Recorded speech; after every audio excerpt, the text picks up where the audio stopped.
आज हम पढ़ेंगे hello student good morning Ashok का हृदय परिवर्तन।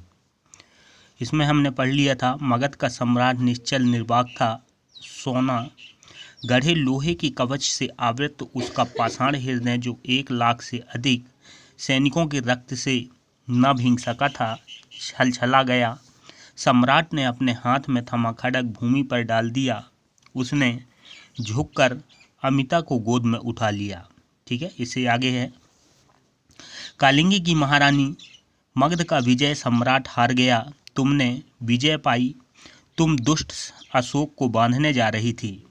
अशोक ने अमिता के हाथ से लटकती कुत्ते की जंजीर अपने गले में डाल ली। ठीक है, इसके बाद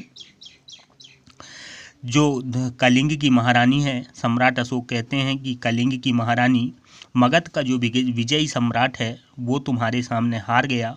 ठीक है, वो तुम विजय हुई और तुम सम्राट अशोक को बांधने जा रही थी।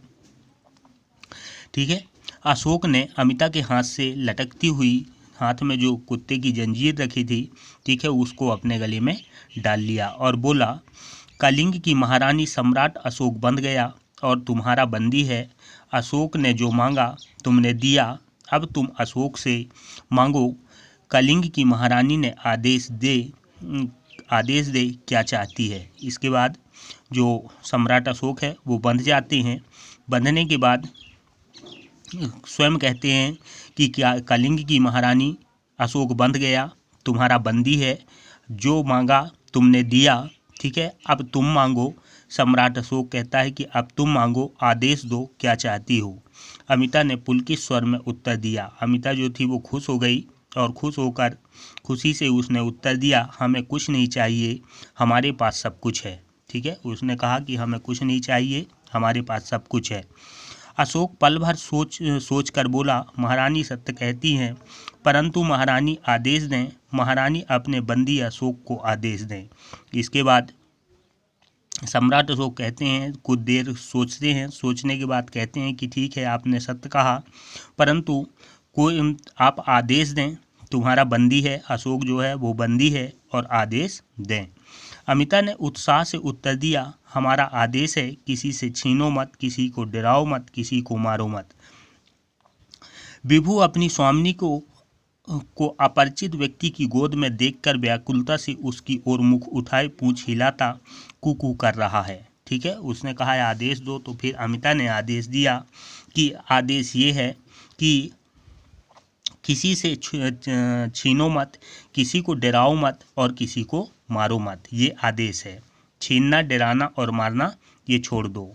उसी समय उनको जो विभु है, विभु अपनी स्वामिनी को अपरिचित की गोद में देखकर व्याकुलता से उसकी ओर मुख किए पूंछ उठाकर कूकू कर रहा था। अमिता ने विभु की ओर देखकर सम्राट से कहा यदि तुम पुनः किसी से छीनोगे, किसी को डराओगे, किसी को मारोगे, तो हम तुम्हें विभु की भांति बांध रखेंगे। ठीक है, और इसके बाद अमिता ने फिर कहा सम्राट अशोक से कि यदि तुम किसी से छीनोगे, किसी को डराओगे या किसी को मारोगे, तो हम तुम्हें बब्रू की भांति बांधकर रखेंगे। अशोक ने स्वीकार किया। ठीक है, इस बात को अशोक ने स्वीकार किया और सम्राट अशोक प्रतिज्ञा करता है।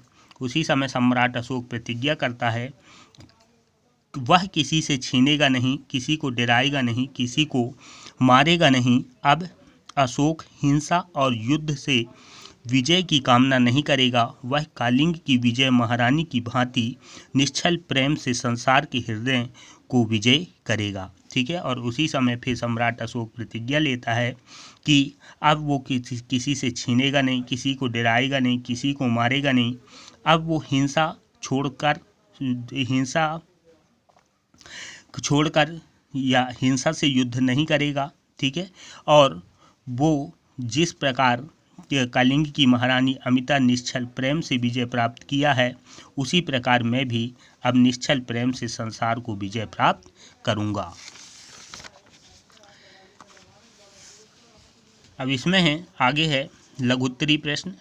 पहला है कालिंग की महारानी कौन थी, वह जंजीरों में किसे बांधना चाहती थी। ठीक है।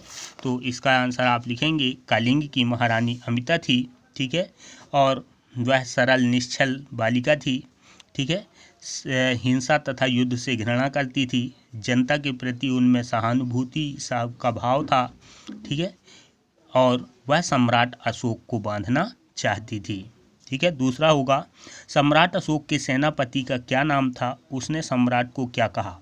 तो सम्राट अशोक के सेनापति का नाम गोपाल था, ठीक है। उसने कलिंग के राजमहल पर अधिकार करने के लिए भेजा था, उसे जो है कलिंग की राजमहल पर अधिकार करने के लिए भेजा था। जब उसे पता चला कि महारानी जंजीर लेकर अशोक को बांधने जा रही है तो वह तुरंत लौटा और सम्राट से कहा कि महल पर भय है, ठीक है, और अतः सम्राट प्रतीक्षा करें, ठीक है। फिर है अशोक क्या प्राप्त करना चाहते थे, ठीक है, अशोक क्या प्राप्त करना चाहते थे। तो इसका उत्तर होगा अशोक संपूर्ण पृथ्वी को विजय करना चाहते थे, विजय प्राप्त करना चाहते थे। उन्होंने प्रतिज्ञा की थी कि विश्व विजयी सम्राट बनना चाहते थे, किंतु एक बालिका के मर्म स्पर्शी प्रश्न से वे परास्त हो गए, ठीक है, और उनका हृदय परिवर्तन हो गया, युद्ध छोड़ दिया और युद्ध के स्थान पर प्रेम ग्रहण किया। फिर नेक्स्ट है अशोक की राज सिंहासन प्राप्ति की इच्छा सुनकर अमिता सोच में क्यों पड़ गई, ठीक है। जैसे अशोक ने कहा कि राज सिंहासन चाहिए तो उसकी प्राप्ति के लिए, तो फिर क्यों सोच में पड़ गई। तो कलिंग की महारानी अमिता ने जब सम्राट अशोक से मनचाही चीज़ें प्राप्त मांगी तो कहा कि कलिंग के राज सिंहासन मांग लिया, ठीक है, और यह सुनकर अमिता सोच में पड़ गई। फिर उन्होंने कहा यदि सिंहासन तुम ले जाओगे तो हम पुतली का राज तिलक कैसे करेंगे। इस प्रकार अमिता के सोच में पड़ने का कारण पुतली का राज तिलक था। ओके।